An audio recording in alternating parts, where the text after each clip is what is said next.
यहाँ डेफिनेशन है इसकी। When power is taken away from central government and state government and given to local government, it is called decentralization। पूछे क्या है तो ये डेफिनेशन है, मतलब समझ में आ गया। लोकल गवर्नमेंट बोलते हैं अपन स्टेट गवर्नमेंट के नीचे भी जो आती है, जो म्यूनसिपल कॉरपोरेशन है, ग्राम पंचायत है। यहाँ से आगे पढ़ रहा हूँ मैं, ऊपर वाली बातें लगभग पुरानी बात को वो रिलेट करने के लिए लिखी है। The basic idea behind decentralization is that there are large number of problem and issue which are best settled at the local level। ठीक है, people have better knowledge of problem in their locality, they also have better idea on where to spend money and how to manage things more efficiently। Besides, at local level, it is possible for the people to directly participate in decision making. This helps to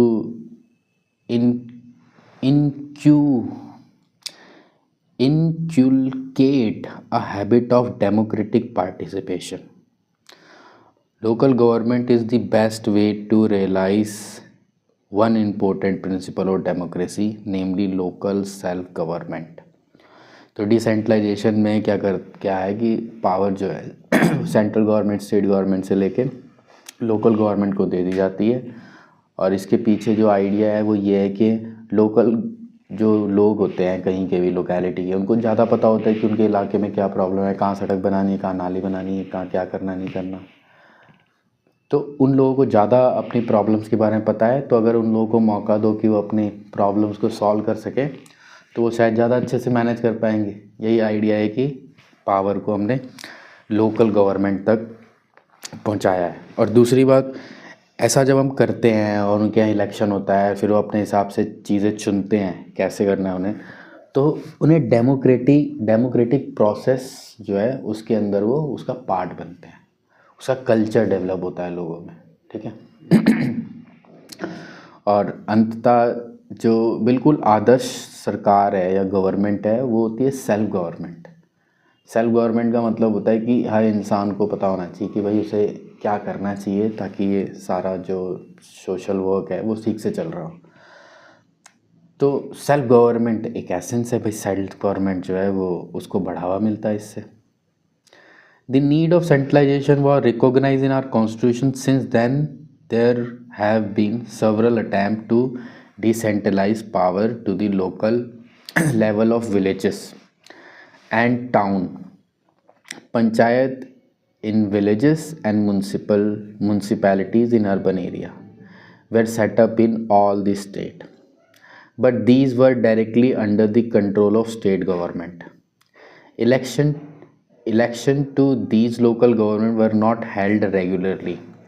Local government did not have any power or resource of their own. Thus, there was very little decentralization in effective terms।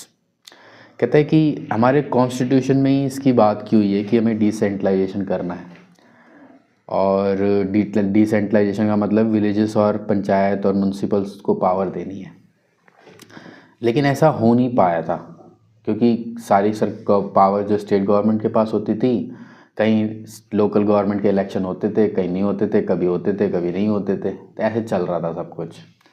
तो क्या हुआ, a major step toward decentralisation was taken in 1992। 1992 में फिर एक major step लिया गया इसको ensure करने के लिए कि ये सही से चले local government. The Constitution was amended to make the third tier of democracy more powerful and effective। संविधान में परमानेंटली चेंज किया गया, लिखा गया कि हाँ लोकल गवर्नमेंट जो है वो होगी, ऐसे चलेगी वगैरह। Now it is constitutionally mandatory to hold regular election to local government. अब क्योंकि 1992 में ही हुआ, अभी ज़्यादा समय तो नहीं हुआ इसको, मतलब 20-30 साल क्या होता है एक कंट्री के लिए, ठीक है। तो 92 की बात है ये, तो 92 मतलब 30 साल 34-35 साल हो गए होंगे तब हुआ है। उसके बाद अप्लाई हुआ है, फिर अब धीरे हर 5 साल में हमें दिखता है कि भाई काउंसलर के भी इलेक्शन हो रहे हैं। Seat are reserved in elected body and executive head of these institution for scheduled caste and scheduled tribe and other backward class। जैसे पार्लियामेंट की सीटें हैं या स्टेट गवर्नमेंट में जो सीटें होती हैं वो रिजर्व्ड होती हैं। कुछ सीटें एससी के लिए, एसटी के लिए, ओबीसी के लिए। पता ना एससी एसटी ओबीसी क्या होता है? क्या होता है?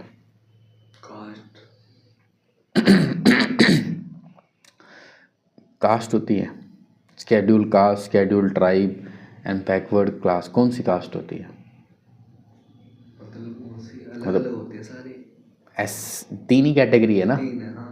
एससी, एसटी, ओबीसी और एक जनरल भी है। 4 है टोटल। 4 ही कास्ट है दुनिया में, देश में। ये कैटेगरी है। ये क्या होता है एससी, क्या होता है एसटी, ओबीसी? इसका मतलब क्या है? इसको समझने के लिए एक पूरा कॉन्स्टिट्यूशन का एक पार्ट समझना पड़ेगा तुझे कि रिजर्वेशन का हिसाब किताब क्या है। ठीक है, अभी उस पर कभी कहीं बात हुई नहीं है, तो क्या होता है ये कभी मौका मिला तो बात करेंगे। तो लेकिन जो भी है ये, इनकी सीटें रिजर्व्ड होती हैं। At least 1/3 of all position are reserve for women. और जितनी भी टोटल सीटें हैं उसका 1/3 औरतें होनी चाहिए। ठीक है। An independent institution called the State Election Commission has been created in each state to conduct panchayat and municipal election. Her state में एक इलेक्शन कमीशन बनाया गया। एक नेशनल इलेक्शन कमीशन होता है, इलेक्शन कमीशन ऑफ इंडिया बोलते हैं उसको। मतलब उसका काम है इलेक्शन कराना, इंडिपेंडेंट फेयर इलेक्शन कराना। और स्टेट इलेक्शन कमीशन भी बनाया गया ताकि वो ये सारे चुनाव करा सके। हर स्टेट में एक इलेक्शन कमीशन है जिसका काम है म्यूनसिपल इलेक्शन और पंचायत वाले इलेक्शन कराना। ठीक है।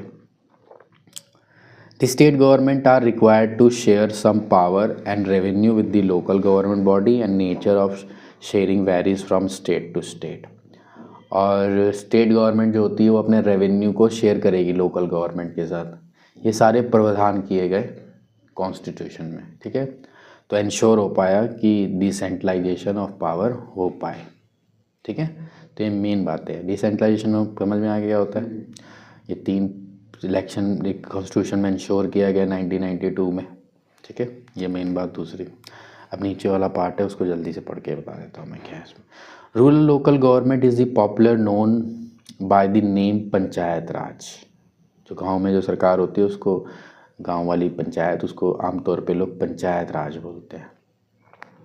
Each village or group of villages in some state has a gram panchayat.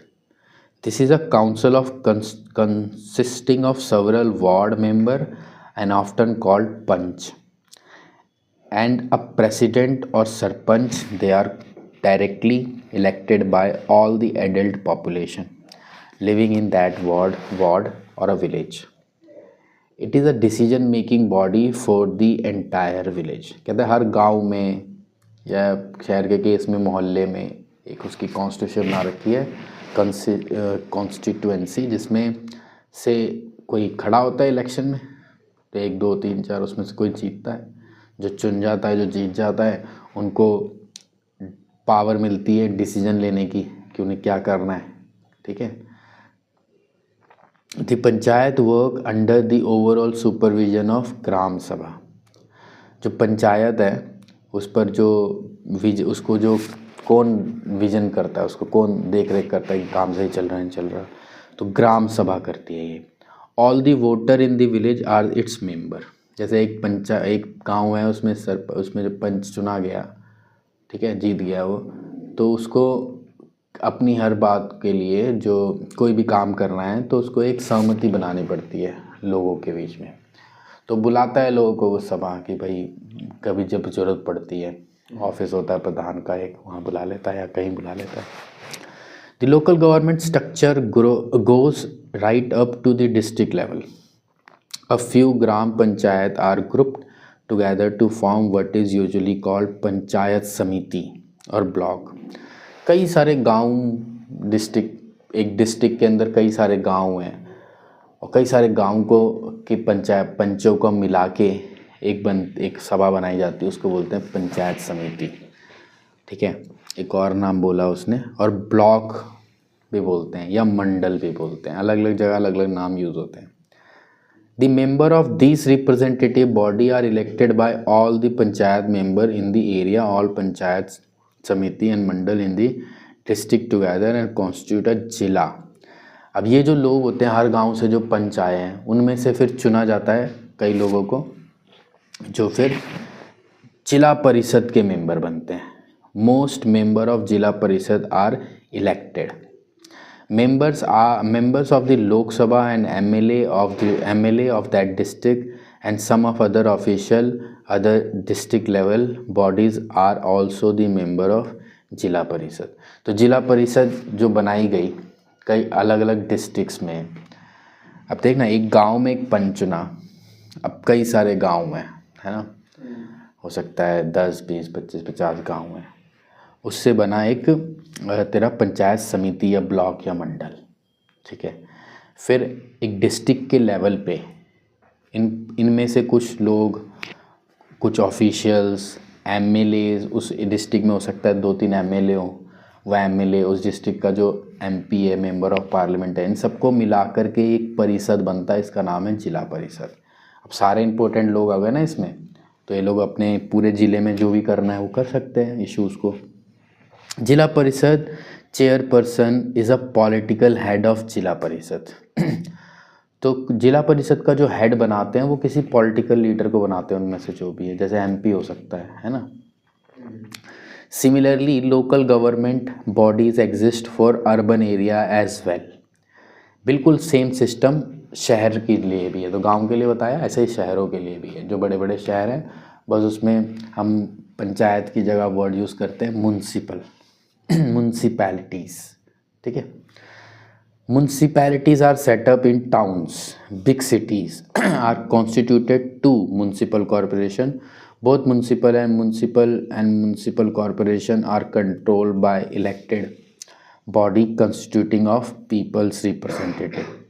जो छोटा शहर होता है उसमें म्यूनसिपैलिटीज़ बना देते हैं, जो बड़ा शहर है उसमें म्यूनसिपैलिटीज़ बनाते हैं और म्यूनसिपल कॉरपोरेशन बनाते हैं, 2 तरह की बना देते हैं। और इनके वो मेंबर होते हैं जो अलग अलग म्यूनसिपैलिटी से इलेक्ट होके आते हैं, काउंसलर बोल देते हैं इनको शहरों में आमतौर पे।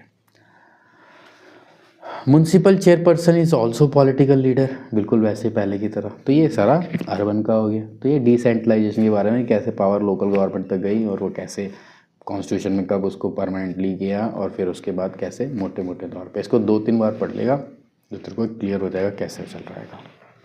समझ में आई बात। अब ये चैप्टर में कुछ और बातें लिखी हुई है, इसको तो पढ़ियो, पढ़ देता हूँ चल भाई। This new system of local government is the largest experiment in democracy conducted anywhere in the world. ऐसा दुनिया में और कहीं नहीं है ऐसा सिस्टम। There are now about 36 lakh elected represented in panchayat and municipality etcetera. 36 lakh लोग इलेक्ट हो रखे हैं इसमें, आमतौर पे 36 लाख लोग चुने जाते हैं इसमें, all over the country. This number is bigger than the population of many country. इतने इलेक्टेड लोग हैं हमारे यहाँ, इतने कई देशों की जनसंख्या नहीं है। Constitutional status of local government has help the deepen democracy ना। वो भी, ये भी हमारे कॉन्स्टिट्यूशन से आ रहा है, ऐसा भी नहीं कि गवर्नमेंट अपनी पावर कानून से दी है, कॉन्स्टिट्यूशन में चेंज करके सब दिया हुआ। It has been increased women representation, क्योंकि 1/3 पर वुमेन इसमें है, तो वुमेन्स को अच्छा रिप्रेजेंटेशन मिला इसकी वजह से। At the same time there are many difficulties where election are held regularly and enthusiastically. Gram Sabha are not held regularly, held most state government have not transfer. तो पहले जो होता था, कभी ग्राम सभा होती नहीं होती थी, कभी इलेक्शन होते थे नहीं होते थे, उसकी तुलना में अब ये बहुत बेटर है, ठीक है। और सेल्फ गवर्नमेंट की तरफ कंट्री को आगे लेके जाता है कि कैसे लोग गवर्नमेंट में शामिल हो उस प्रोसेस में। तो ये है बेसिकली कि कैसे सेल्फ गवर्नमेंट और ये लोकल गवर्नमेंट का के बारे में क्या कॉन्स्टिट्यूशन है और क्या पावर वहाँ तक कैसे पहुँची है। उसके बाद 9-12 सवाल इसमें भी इनको ज़रूर करना है। इन सवालों से तेरे को समझ मतलब आएगा कि भाई कैसे सवाल पेपर में पूछा जाएगा।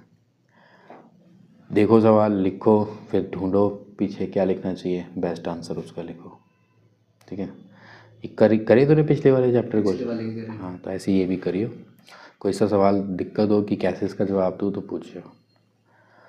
ये वाला चैप्टर नहीं है, ठीक है, पॉलिटिकल पार्टी वाला चैप्टर है।